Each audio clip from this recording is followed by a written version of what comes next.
going to talk about a country called Darfur in Africa, and I'll be joined by Suliman Giddo. Suliman, welcome to the show here. Thank you. You know, since I've had a chance to talk with people from the international community, I never knew how ignorant I was in terms of what's going on around the world, and if these things are going on around the world, and these people are here, you know, they're bringing a whole new intelligence base to our Fort 1 equation. And tell me about what it is that you're doing here in Fort Wayne. Because you've been here how long now? Almost like 9 months. 9 months? Yes. What's going on? What exactly are you doing in spearheading this Darfur movement? Give me a little background here. Yeah. Thank you very much for having me in here. Actually, what is happening in Darfur is a mass tragedy of killing and mass killing and looting of a lot of properties of the innocent Africans in Darfur region in western Sudan.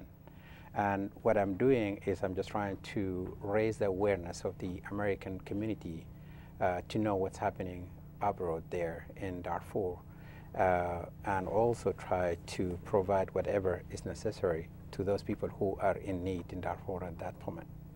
The other thing is that the Fort Wayne is hosting the largest Darfurian community in the United States, so it could be the good thing that we can start educating the people of Fort Wayne that they have neighbors who have been living with them here for so long, but their family members are affected. So. Okay, so the killing. When did all this start? What caused this in the beginning? You know, when did you first realize that you know, we're gonna have a problem over here? Actually, that started when I was born, because the way that I grow up, it indicates that there's a marginalization of certain part of the country. Darfur, in the western part of Sudan, was completely marginalized since the independence of Sudan. But what I mean by that is I used to walk 2 days when I was a child to go to school because there is no enough schools closest to my village. You walked how far? Almost like 86 miles away, walking 2 days, day and night, and I was always between 6 to 7 years old to go to the school. It indicates that certain part of the country is completely left undeveloped. There's no hospitals, there's nothing there that you can rely on. That's kind of be like part where we grow up. From that point, it indicates that there's going to be a conflict one day because other part of the country where the central Sudan enjoying the life, but the rest of the countries, which is the south and Darfur, were intentionally left behind by the system of the government in Khartoum. By that, we grow up and people of Darfur became well educated, and now they start asking about their rights because they need to make the living the way that the people in the central Sudan are making it. So within that context, the people raise their voice for their rights, and then the government start killing those who start to call for their rights for the other people also, not only for themselves. So They just started killing. The way that it started is this. Actually, the certain group, which they call it GEM and SLA, was the two abbreviations. GEM is Justice and Equality Movement, and SLA is Sudan Liberation Army. Those two rebel groups are mostly represented by the Darfurians, which is the Africans, ethnic backgrounds. So they create those two rebel groups to protect their people, because the government of Sudan, what they started doing is, after they became well-united Darfurians, to raise their voice together, Africans and non-Africans who are Arabs living with them in the same state, the government of Sudan found out that if these groups are united, definitely they're going to create instability on their government system.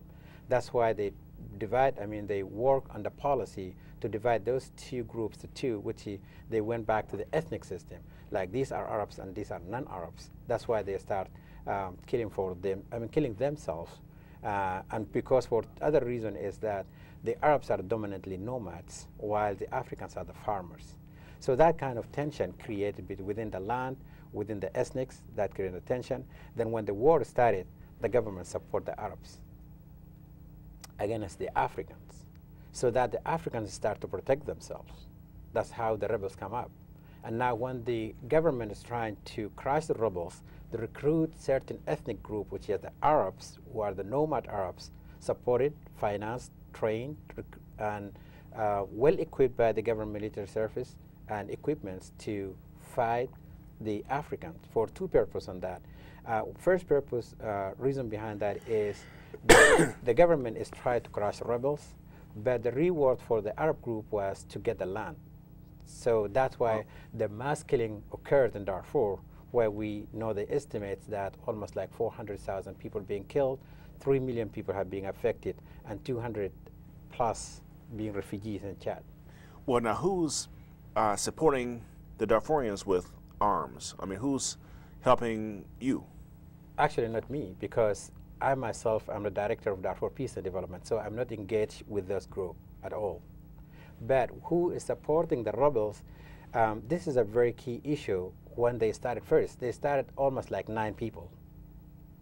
Okay, 9 people with 6 weapons, guns probably.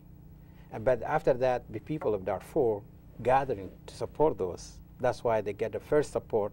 And when they felt that we get a support from the community, that's when they attack the government and get what the government has, because they know the area and also they are the good fighters. So easily the government sent military people from Khartoum, where they don't know anything about Darfur. When they came here, they would easily get crushed by the rebels, and that's how they create their logistics to fight the government system. So, so thus far, you know, is there any estimates as to how many Darfurians are being killed on a monthly basis? I mean, is it still vast killings going on right now? Yes, it is. Actually, we used to receive calls as long as there is an event, and there are so many times that people call telling you that, hey, there is mass killing yesterday on certain village or something like that. But yes, I agree with you 100% that the mass killing is still going on.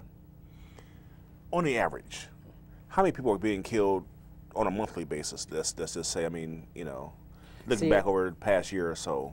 It's very difficult to get a specific estimation of the day, I mean, how many people are being killed a day, because, you know, what's happening is this, that the nomads, I mean, the nomad Arabs are attacking the villages, killing whatever, I mean, whatever number they can kill, and loot their properties.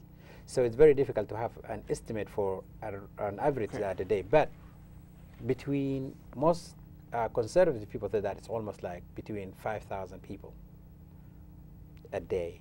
A day? I mean, between 5,000 people a day, that's what is happening when the war started in 2003 and 2004. Now the number reduced because what happened is that the African Union is there, and also there's an agreement that being signed. So, but it doesn't mean that the killing is stopped, the killing is still there, the rape is still going on, and the looting is still going on in certain parts of Darfur. But it becomes a state of terror as of today.